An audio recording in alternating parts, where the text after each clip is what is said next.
Michael Witowski.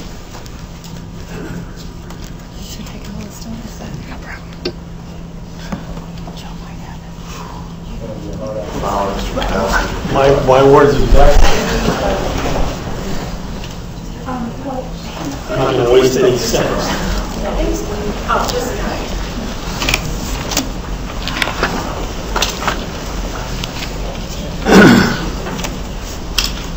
Sir, do we have written testimony from you? We're just trying to locate it if No. there is some. Okay, thank you. We just want to follow along. It's late. And thank you very much for your patience in waiting. And I've been here since 9 a.m. I appreciate that. Thank you.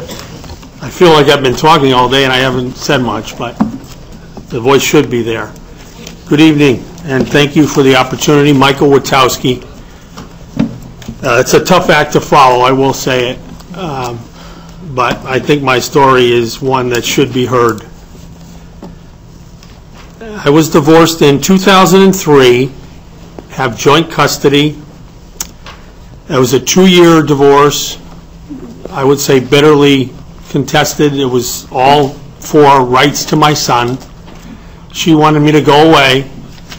Disneyland dad, sperm donor. You're not going to see him. I fought for him, and I received 6 nights out of 14. So that's just about shared parenting. I think an extra night for her to make it primary residence, and I was happy. She saw that as a defeat.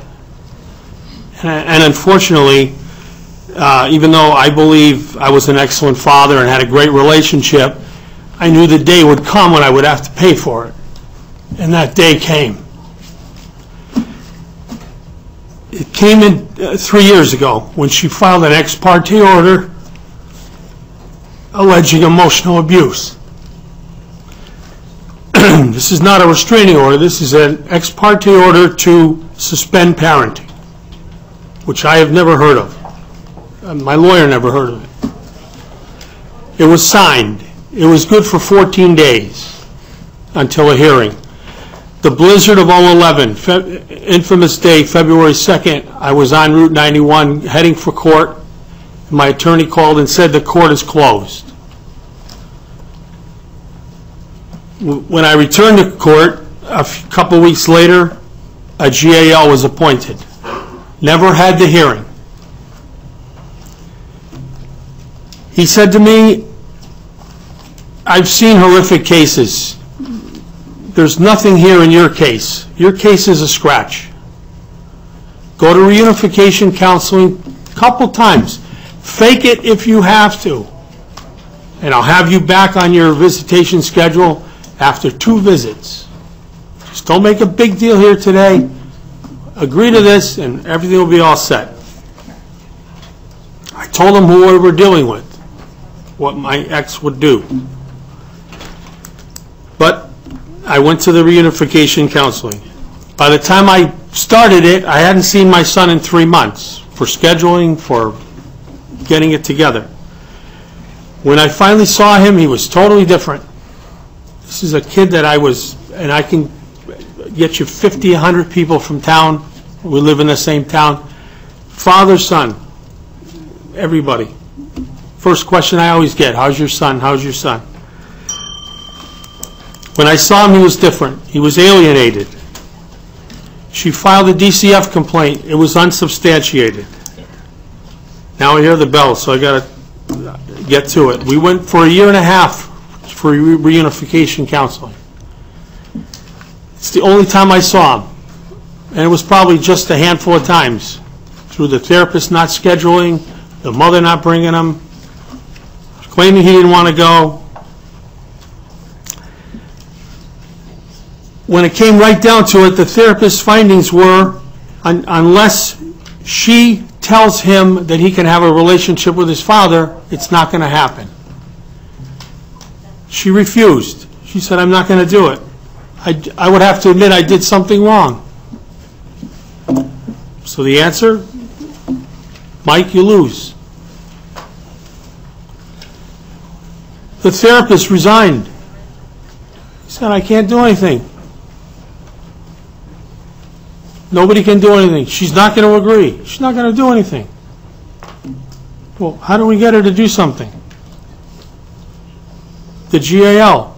I can't get her to do anything. She's not going to budge. Yeah, there's alienation, but you're out of luck. You lose. The latest order now, I finally filed for custody. I said, that's the only answer. You got to take them away, as Mr. Miller pointed out. Through my research, that when it's this bad, the only way to save the kid is you got to put him with the other parent. So that was my idea. The GAL threw his hands up. Custody? That's not going to happen. There's money. I said, why not? You asked me my answer. You asked me my solution. It's custody. For me, he got to take him away. I gave him the documentation. He said, come on with me. Come on with me. I'm in his office. Walked me to the door on Farmington Avenue and said, get out or I'm calling the Hartford police. Get out? You're throwing me out? And then he asked out of the case.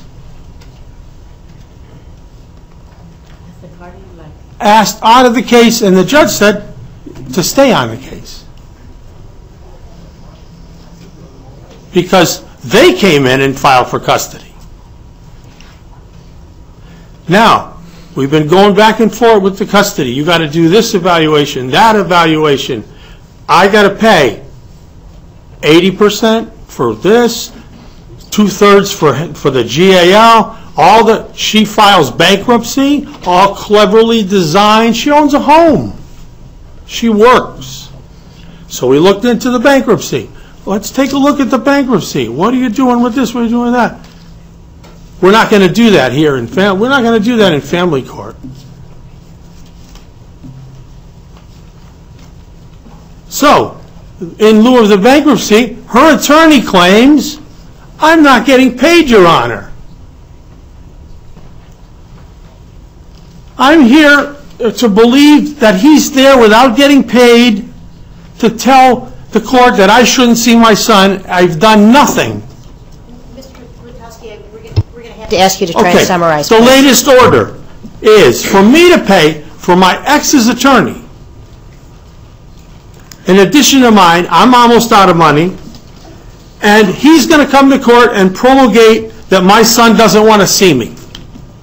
The irony of that same attorney on her attorney on his website states, don't let your son get alienated, son or daughter get alienated. Come to see me. I'm the guy that saves people from what's going on with me. So he's advertising to have me as a client, and he's in court putting you-know-what to me. He knows me from nothing, and he treats me like I've done something. I've told him straight out, you don't know me from Adam, and don't make accusations or insinuations about me. There's been nothing even alleged to do this. My son is totally brainwashed. It's a disgrace. And my attorney's answer to that is, I said, what's the solution? What's everybody telling me? What is the judge telling me? And his answer is, she wants you to go away. Can you wrap it up, please, Mr. Because they don't know how to deal with it. Everybody has failed the case. The GAL, the therapist, the judge. And it continues. Thank you very much. Ms. Farinault. How much is he charging you per hour for this GAL work? 300. What's his name? I would. Are you afraid to say who it is? I guess we can look it up. Yeah, because a lot of people are afraid. It's really sad. Thank you for your story. Representative Gonzalez. Yeah. How old is your son? How old? He's 14 now. He's 14. He started at 11. You know, I was going to tell you this. I received a phone call like a couple of weeks ago. And it was this guy that he was helping a member of the family going through the same problems that you're going. And his question to me was, what do you recommend? And I said, it's hard and it sounds awful, don't fight the kids. And he said, really? And I said, well, I know it's bad, it sounds awful, and you want to fight for your kids because it's your son. But I told him, don't fight for your kids because these people are going to squeeze you down to the end. They know that you got money, you're helping somebody in your family, and at the end, your nephew's not going to have his son. He is broke. You're going to end up broke with no money and no kid. So my question through this all day is, everybody is out there fighting and because they love their kids. But it seems like they lost the college fund, the homes, everything. I would like to know what would happen if everybody say, you know what, this is not going to finish, this is not going to the end, we're not going to do anything. Let the court decide what's going to happen with the kid. Let the guardians lie and don't get paid. You had no money. And I would like to know what was going to happen with the guardians and litigants and the lawyers and all of that clique that is making money out of the pain of the parents. What they're going to do then? If it is nobody out there is going to fight for that. I know it sounds awful because listen, I know it sounds bad. But at the end of the day, you're going to end up with no money unless this task force do something. I don't know what's going to happen. Because a lot of people are saying that this task force is created to fail. I don't know who's going to fail or not, but I hope not. But I will say this is going to be on and on out there. And your son is 14 years old. Now, he knows that you're fighting for him, and maybe he's brainwashed. It will get to a point where he may be 15, 16 years old. He can decide, wait a minute, my father was fighting for me, and all these people that were against him, I will go back to was my father. And after he's 16 years old, nobody can do anything about it. Well, you know what? I don't even know if he knows I'm fighting for him. Because he can be told, and probably is being told, you can't see your father even if you want to. 14 years old, I don't know. It's awful. It's awful. But the court has not held his mother to any standard, financial. The judge told her once, you have to do the heavy lifting because you're the one he's with. You make him go to school, you make him go to the doctors, you have to take him to these reunification sessions. And she would claim, I can't make him get in the car. He's taller than me. What am I supposed to do, take away his cell? One time she came to court and said, I took his cell phone away for a day because he wouldn't go to the therapy session. One day. And everybody thought, oh, good for you. You're punishing him. That's being a mother. Right. Oh, you're doing your job now. I said, are you kidding me? One day he probably laughed about it. Yeah, do your job. Now, and once a child is brainwashed and alienated, that person that did it doesn't have to do anything anymore. They're already there. Then they go to court and say, what do you want me to do? He doesn't want to see his father. And it looks like it's the kid. But how did he get like that? There's no secret. It's so obvious. It's, as Dr. Miller said. Tom, did you have a question? Yeah, I did. So as I understand it, you're paying for the opposing attorney, your attorney, and the guardian ad litem. When you add it all up, what's the total per hour to further your case? Even when they're not talking to you, they could all be talking to each other. $900. Something like that, yeah. Thanks.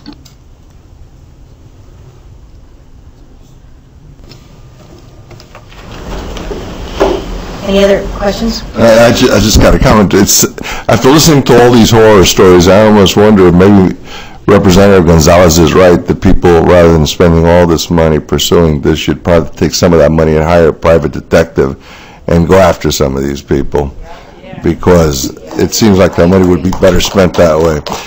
And I'd just like to say, because so many people have expressed fear, write down my cell phone number, especially those that have testified and feel there may be retaliation. It's Ed Vargas, I'm State Representative, 6th District, and my cell phone is 860-559-1018. I'll repeat it again, 860-559-1018. If anybody retaliates against you because of your testimony here, which is your constitutional right as a U.S. citizen to testify, let me know. And we'll find out if this system is as indestructible as they think they are. Yeah, for Representative Vargas. Yes, for Representative Vargas. And again, everybody knows that I'm here. And also, I'm going to give my cell number. Yes, 860-655-5907. And listen, I'm here almost every day. And you call me and be sure that I'm going to be there for you guys.